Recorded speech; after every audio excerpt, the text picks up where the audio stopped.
Hello and welcome to another episode of Top Deck, the series where we take a look at some of the leading TCG deck lists. This time we have Chris's list from the Manchester Regional, where he took second place playing Rongo Bingo Bongo, the Rongomongo Turbo that has become extremely popular because it sort of plays around so many different hand traps and is a very consistent way to set up a good board and then OTK your opponent. So we have the list, the siding strategy, the rounds, a few answers to questions, and there's going to be a combo video towards the end of the video as well. So if you're just here for the combo, then head towards the end of the video and you'll find it there. But for now, we're going to run through the list. So triple Armageddonite, triple Greffa, and triple Vion. These all essentially fulfill the same requirement in that they start sending your malicious to the grave. So triple malicious, triple junk forward, triple marauding captain, then 2 Nessie, 2 Jackalope, and 2 Tsuchinoko. You're essentially trying to spam out extra rank, extra level 3s in order to make your bamboozling, unless you're trying to put out extra warriors. Then triple Phantom Knights of Silent Boots, double Ancient Cloak, 1 Ragged Gloves, triple Destrudo, 1 Mare for the Borosword OTK combo, triple Instant Fusion, triple Succession. This is a very easy to access monster reborn essentially, because you can make so many link monsters with any of the monsters from the main deck. Then triple Twisters in here. We do exist within the UK, so you can expect a fair amount of back row. 2 Call by the Grave. Then for equips we have DDR, Blade, Living Fossil, Arfudator, and Overdone Burial. Then for power cards, Soul Charge, Monster Reborn, Foolish, Rota, and then the traps to combo off, we have Shade Brigandine, double Fog Blade, and triple Evenly, just to have extra ways to out those big board decks. For the extra deck, 1 Rage-In, 1 Black Rose Moonlight, 1 Yahtzee, also for the Meme combo, which will be in the video at the end, then Bamboozling Gossip Shadow, and the Rongomongo. Breaksword for extra outs to problems, Borreload and Borosword of course, Firewall, then Isolde, Phoenix, Unicorn, Link Rebo, Space Insulator is part of the combo, and so is Rusty Barditch. Then for the side deck, just all hand traps and Pancratops here, so triple Lancia, triple Ash, triple Pancratops, triple Droll, and triple Cherries. There's nice coverage here in that you can hit the FTK decks, as well as hitting the sort of other combo decks on top. So that is it for the list itself. Let's take a look at the siding strategy next. So what we have is, starting off, we'll look at the striker strategy. So when you're going first, you don't really need to stop them in any particular way. Obviously the evenly matched is less important here, so you can just sort of put in hand traps in the Ash Blossoms as a way to disrupt them if your combo doesn't go through. For going second, putting in Pancratops, Ash Blossoms, and Drolls. Pancratops being a good bait for that set Widow Anchor that they may have, and you just want to stop them from playing the game. And then you have to take out a ton of one-offs basically in order to keep playing. You can take out the Call by the Grave since they're unlikely to have so many hand traps, 1 Instant Fusion, Rota, Soul Charge, Ragged Gloves. You're essentially trying to OTK them so you don't need so much of the stuff, and you're just taking out the occasional power card that's not necessary at this point. Then against Altergeist, again, going first, putting in Ash Blossoms and taking out Evenlies. For going second, Droll is obviously entirely useless, so you just switch up the side deck according to that. And then for combo decks, things like the Mirror, FTK, and Goki, even Spiral I guess you could sort of fit under here. Going first again, Ash Blossom, much more important than evenly matched. And for going second, you have a ton of hand traps. You can actually side in all 12 of these guys. You do have to take out a few extra things, of course, so the Evenly is actually coming out, the Fogblade, Jackalope, Marauding Captain, Rota, and Ragged Gloves. These are all just pretty, not entirely necessary cards. They don't enable your combo so much. They can act kind of like extenders, in a sense. You don't really need them. And finally for Thunder Dragons, the siding focuses, again, on going first is exactly the same with the Ash Blossom for Evenly. Going second, you can just plug in those Lanciers and the Ash Blossoms and take out some of the search cards, like the Searching Rota and then Twisters, which does absolutely nothing here. And the Call by the Grave, since you don't really want to banish them anyway, since they can use their banish cards, and Call by's not doing an awful lot when you're going second. So onto the rounds then. So round 1 against Kaiji Gradle Stun. Been an interesting deck over the last few years, and just going 2-0 here, completely smashing it because it's a little bit behind the times, to be honest. But again, Sky Striker, very modern deck to be facing, going 2-1 here. And then a Zombie World Lightsworn, you can expect to see a lot more of this kind of deck in the future, and he's gone 2-1 here. Autogeist, again, very popular at the moment, 2-0. And Danger Dark World FTK, it looks like this was the typical die roll match to face, so he's gone 2-1 here. Typically you go Rongo combo, then FTK combo, and then Rongo combo, and that's just how the match goes. And then against Sky Strikers, a bit harder this time, so he goes 0-2 here. His only loss from the event, and finally against Goki going 2-0, because this deck is just a lot more consistent than Goki, and they also cannot play through your turn 1 board. So, on to questions that I asked Chris about his event. So, first of all, I asked him how the event was overall. He said the Manchester Regional was great overall.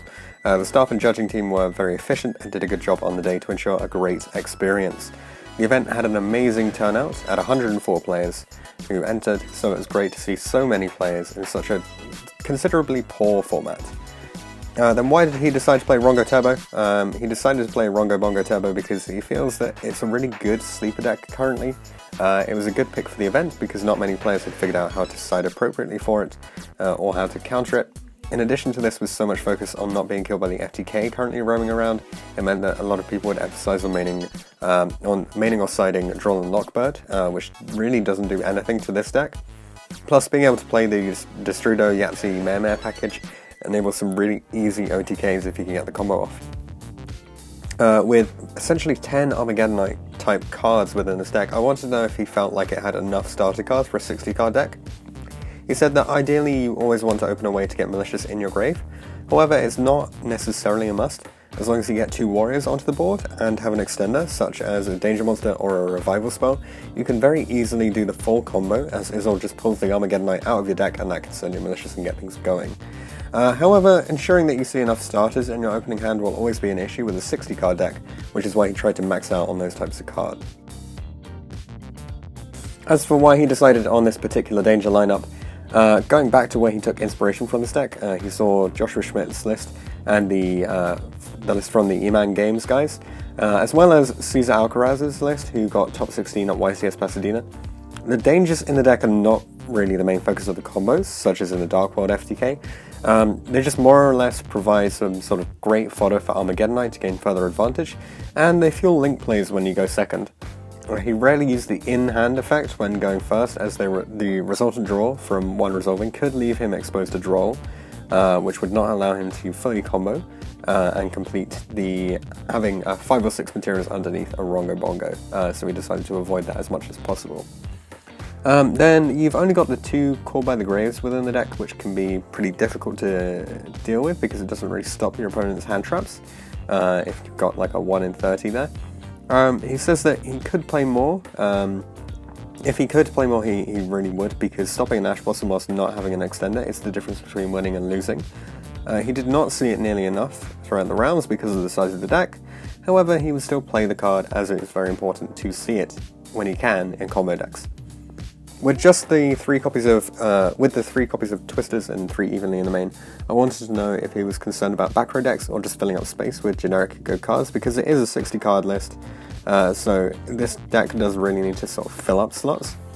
He said that the UK meta can sometimes be a little bit strange with Paleo and Stun and other slower back row decks, like Altergeist and True Draco being a big part with the absence of something like Summon Sorceress here. So he felt like if he lost the die roll, it wouldn't be an issue, provided he could get access to these cards, and it's much more important to have them available, because in a 60 card deck you're rarely going to see them anyway, so you just sort of need to have access to them when necessary, and you hope that they don't come up when you don't need them.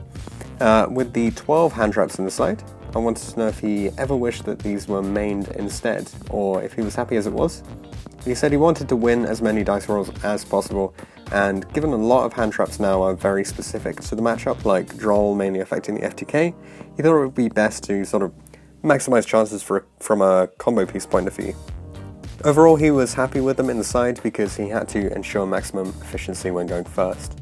As for the hardest and easiest matchups, for this deck, pretty much anything that simply also relies on a die roll, such as the FTK or Goki. It just becomes a bit of a game of luck with the dice at that point, and you just sort of try your best to win game 2 and 3 from there. The easier matchups are pretty much any rogue deck, as summoning the mighty Rongomongo is simply too much for those decks to handle when going first or second. But mostly matchups are against pretty much anything with the deck and just determined by the die roll and your opening hand. If you can summon Rongominiad, it's pretty much a win button if the combo is completed. As for changes that he'd make to the list, he thinks he might include Midbreaker Field for the Striker matchup, just to ensure that the Widow Anchor is not a problem. Other than that, the deck was really great for him overall. It was inspired by the guys he mentioned previously, and they also had great success with it, so why not take it from there? As for shoutouts that he wants to make, shoutouts to Nathan for winning the event with Sky Strikers and for being his only defeat. The rest of Team Helmet YGO, including Alex, who got 5th place with this event and his first top, Ethan and Connor, as well as Nathan for driving us up there. Shoutouts to Woo and Julian for lending cards for the event. All the friends back in Leicester at Tabletop Tyrant and DMU Card Game Society. And finally, he's thrown in a very generous shout out to me for the deck profile and urging him to play what is essentially the correct deck for the format. So thanks very much, Chris, for sharing this list and coming onto the channel. Congratulations on your successful first top, solidifying victory through a bamboozling strategy, and good luck in future events.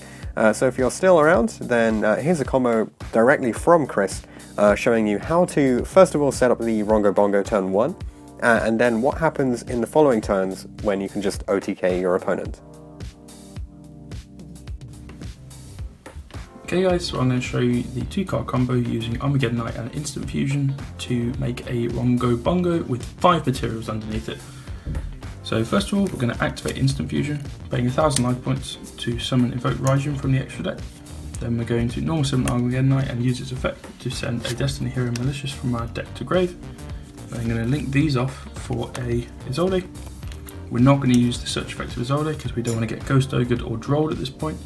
We're then going to use Isolde's second effect to send 1, 2, 3, 4 to summon a level 4 warrior. We're going to summon Armageddon Knight. Then we use Armageddon Knight's effect again to send Destrudo from our deck to grave. We're then going to use Malicious's effect to summon another Malicious from grave, from deck, sorry. And then we're going to link summon these two off for a Space Insulator. We're then going to use Malicious's effect again to special summon another Malicious from the deck. Then we're going to link 3 for a Phantom Knight link. We're going to use the Phantom Knight link's effect to send a Cloak to grave to set a Brigandine from the deck face down here. And then we're going to use Cloak's effect to search the Phantom Knight's card, which is Boots in this case. We're then going to activate Brigandine, summoning itself as a level 4 warrior so we can make Rongomongo. We're then going to special summon Boots because we control a Phantom Knight monster.